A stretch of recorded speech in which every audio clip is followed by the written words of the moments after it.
एक और dream ride की तैयारी। बहुत दिनों से प्लान था, बहुत दिनों से सोच रहे थे जाएंगे, लेकिन मौका नहीं लग पा रहा था। मार्च में मैं गया था मुक्तिनाथ, उसके बाद से फाइनली सुबह निकल रहा हूँ। रात के 12 बज चुके हैं लगभग, और यहाँ अपनी पैकिंग चल रही है। एक रक्सैक पैक हो गया है, और एक बैग ये पैक हो रहा है, और एक बैग इधर रखा हुआ है।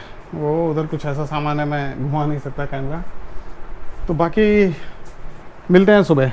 और कहाँ जाएंगे ये आपको थंबनेल से आइडिया हो जाएगा। वैसे मेरा टारगेट है कल का लोहा घाट पहुँचने का, और आगे फिर देखते हैं कहाँ के लिए निकलते हैं, वो मैं बताऊंगा नहीं इस बार।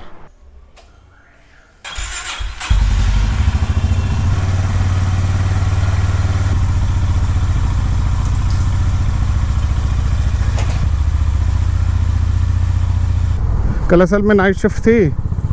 नाइट शिफ्ट होती हमेशा ही है मेरी, तो सुबह 3:30-4 बजे सोया था, तो नींद लेनी भी ज़रूरी थी, और नींद पूरी हो गई है। अब कोई दिक्कत नहीं है। ये हमारा हरा भरा हरदोई।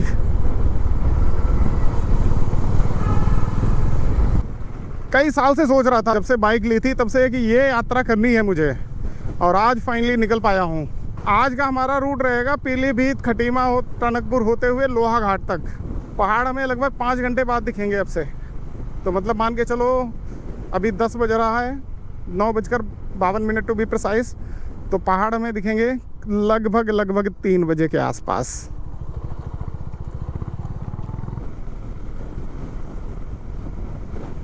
ग्यारह बज गया है और हम शाहजहाँपुर पहुंच चुके हैं।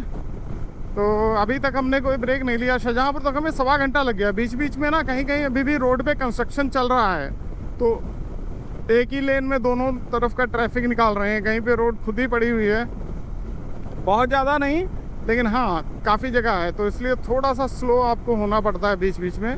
उसके अलावा हमने एक जगह फ्यूल ब्रेक लिया था, अपना टैंक फुल कराया। वाह भाई वाह, क्या बीच में ठोका इसने, बहादुर ने।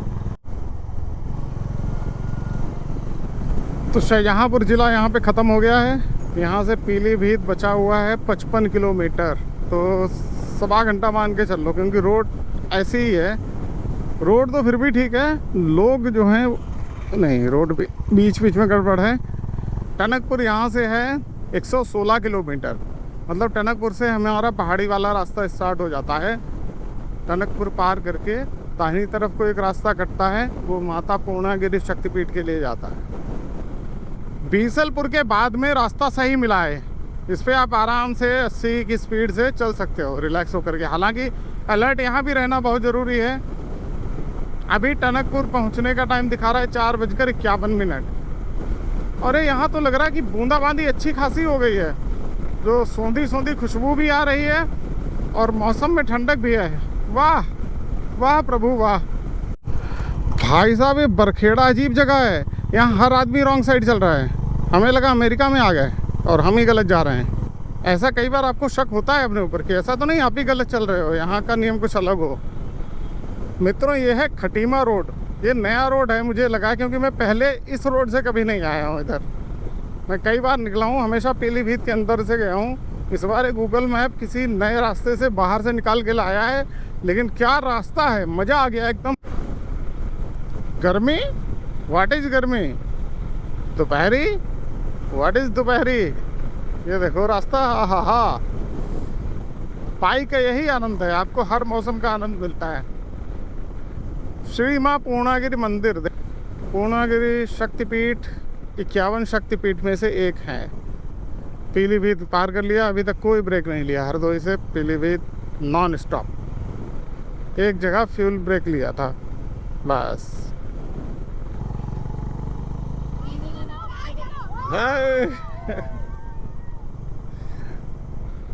पीलीभीत से आगे का रास्ता, ओहो हो, मज़ा आ जाता है भाई। रिजर्व फॉरेस्ट का एरिया पड़ जाता है ना बीच बीच में, तो इसीलिए बचे हुए हैं जंगल, नहीं तो ये भी सड़क चौड़ी हो गई होती। आ हा हा, एकदम झुरझुरी सी लगने लगती है अंदर, इतना ठंडा मौसम, मज़ा आ गया। पिछले 3 साल में पूरी दुनिया बदल गई लेकिन मझोला से खटीमा के बीच में ये जो सड़क है, ये अभी तक नहीं बन पाई। अरे भाई मझोला वालों, क्या कर रहे हो तुम लोग? मतलब गजब है यार ये। लेकिन ऐसा लग रहा है कि उम्मीद है अगली बार जब मैं आऊँगा तो बन जाएगी। मैं 2022 से हर साल लगभग यहाँ से 1-2 बार निकलता हूँ, तो यही सोचता हूँ कि अब तो बन गई होगी। लेकिन ये रोड नहीं बनी होती है कभी भी, इसमें वही गड्ढे हैं अभी भी। गजब हो गया भाई। पता नहीं ये भारत देश में आती है फिर नेपाल में सड़क आती है जो बना नहीं रहे हैं। बनी तो है भाई, आगे काफ़ी बनी है, बीच में थोड़ा हिस्सा बचा है, इधर बन गई है सड़क। गजब गजब गजब, मज़ा आ गया।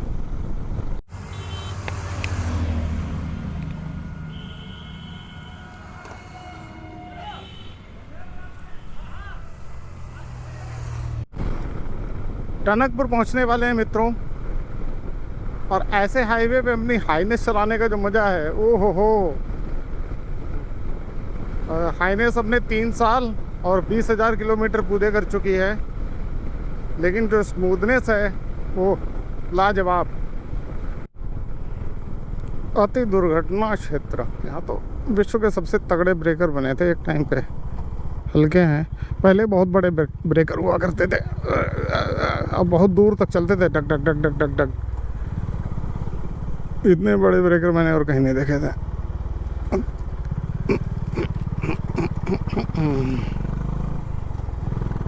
और अगर कभी इधर टनकपुर आओगे आप पीलीभीत साइड से, तो खटीमा के बाद जो बनबसा से टनकपुर का एरिया पड़ता है, ओहो गजब है वो, मज़ा आ जाता है। और यहाँ बनबसा में सबसे अच्छी चीज़ आपको जो लगेगी, यहाँ की बसावट घरों की। दूर दूर खेतों में छोटे छोटे घर बने हुए हैं। मुझे लग रहा है शायद इसीलिए इसका नाम बनबसा है। खेतों में जैसे एक घर बना हुआ है, उससे 100-200 मीटर दूर दूसरा है, उससे 300 मीटर दूर दूसरा है, इस तरीके से घर बने हुए हैं। तो ये चीज़ थोड़ी यूनिक है इस तरफ की। और मुझे तो पहाड़ दिख गया है, पता नहीं कैमरे में आया या नहीं आया है, अंदाज़ा लगा रहा हूँ ये पूर्णागिरि वाला ही है। तो अब यहाँ से चंपावत जो है लगभग 86 किलोमीटर है। टनकपुर बचा है 5-6 किलोमीटर होगा, और वहाँ से 80 किलोमीटर है चंपावत। और चंपावत से 12-14 किलोमीटर शायद है लोहाघाट। तो शाम को 5 बजे तक लोहाघाट लग जाएंगे जाके आराम से। अब ज़्यादा ब्रेक तो लेना नहीं है अभी। चलो फिर टनकपुर के बाद ही मिलते हैं, जब पहाड़ शुरू होते हैं अपने ना बेहतरीन वाले, तभी। अरे खींच लो भाई, अरे यार अब खींच रहे हो जब हम ओवरटेक करने जा रहे हैं। तो ये है भैया टनकपुर, और यहाँ से ये है पूर्णागिरि माता जी के मंदिर का रास्ता। ये राइट को गया है यहाँ से, भैरव मंदिर, तूली घाट वगैरह। और ये चेक पोस्ट, हमें सीधे जाना है चंपावत की ओर। वो जिसे झंझटी ट्रैफिक बोलते हैं ना, वो ख़त्म है यहाँ से। अब आराम से चलते रहो, कोई दाएं बाएं नहीं भागेगा। टिक टिक, एक फ़ोटो खींच के डाल देता हूँ वहीं ग्रुप पे। भाई नए ड्राइवर हो, नए राइडर हो, पहाड़ों पे चलाना है ना, इधर आ जाओ, टनकपुर से ऊपर चढ़ जाओ चंपावत की साइड, चंपावत लोहाघाट। बस हाँ, यही आपको सिर्फ एक चीज़ ध्यान रखनी है, अपनी साइड नहीं छोड़नी है, और ये सफ़ेद लाइन पार करके उधर नहीं जाना है बिना देखे।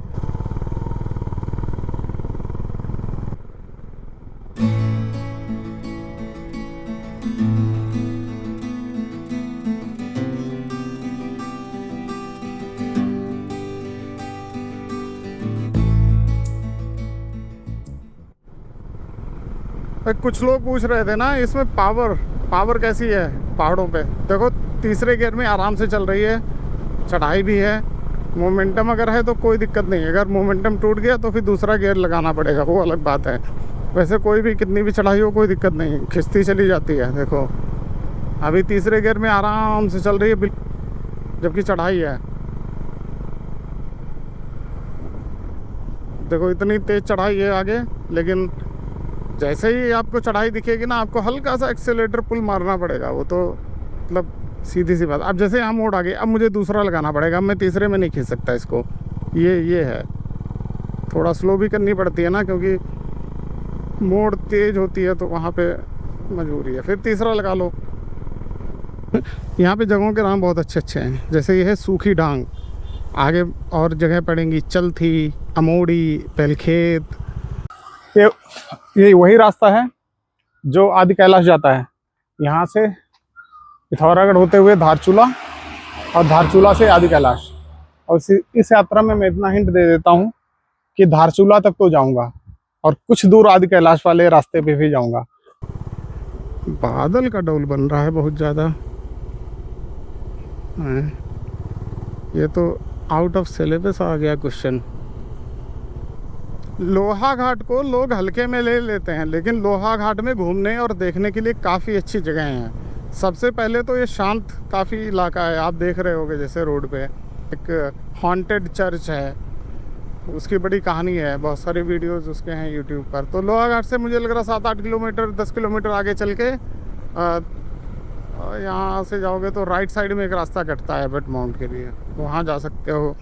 यहाँ बाणासुर का किला भी है लोहा घाट में। एक लोहा घाट झील भी है जहाँ बोटिंग वगैरह होती है। हाँ, एक मायावती आश्रम भी है, स्वामी विवेकानंद का शायद है। मुझे तो पसंद है। मैं तो शुरू में जब मैं कार नहीं चला पाता था अच्छे से तो मैं यहीं आता था। पहले शुरू के 2 साल में यहीं लेके आया, 2022 में, 2023 में, 2023 में और 24 में। फिर मैं एक्सपर्ट हो गया, प्रो ड्राइवर हो गया। फिर मैं इधर उधर निकल जाने लगा, बेरी नांग निकल गया, मुंशियारी निकल गया, चौपोड़ी चला गया। तो कुछ पूछो ही मत। ओ भाई, अप्रैल है, अप्रैल। ऐसे बादल अप्रैल में कहाँ बनते हैं? काले तक बादल ठीक है, बैंगनी बना दिए तुमने तो। ओहो, जाड़ा हो गया भाई। विंटर लाइनर निकालने का मन करने लगा है, और विंटर लाइनर मैं लाया नहीं हूँ तो फ्लीस पहनूंगा अंदर एक। अभी भी 1.25 घंटे का रास्ता है लोहा घाट तक का। मौसम अगर ख़राब रहा तो हो सकता है मैं चंपावत में ही रुक जाऊँ। नेटवर्क बढ़िया मिलना चाहिए बस, बाकी कुछ दिक्कत नहीं है मुझे। भाई हो गया बवाल। अभी जो अचानक से बारिश और ओले पड़े हैं ना, दिमाग ख़राब हो गया। बहुत तेज़ बारिश और जो ओले, तत्तड़ तत्तड़ तत्तड़ तत्तड़, कुछ समझ नहीं आया। तो कहो एक मंदिर था, फटाफट बाइक खड़ी की।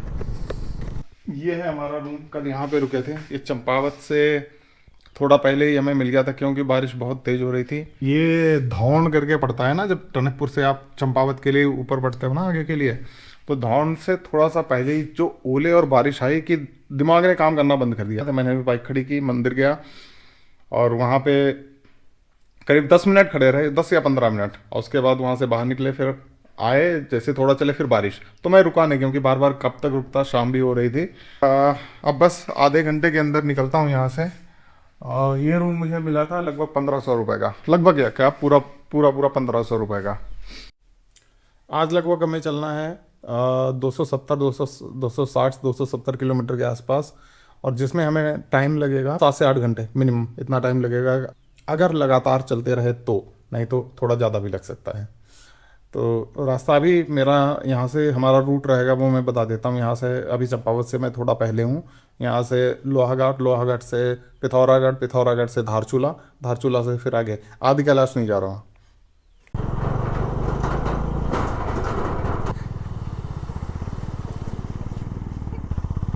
और ये रास्ता ऐसा है। तो फॉग लैंप मुझे ऑन करने की कोई ज़रूरत नहीं महसूस हो रही है।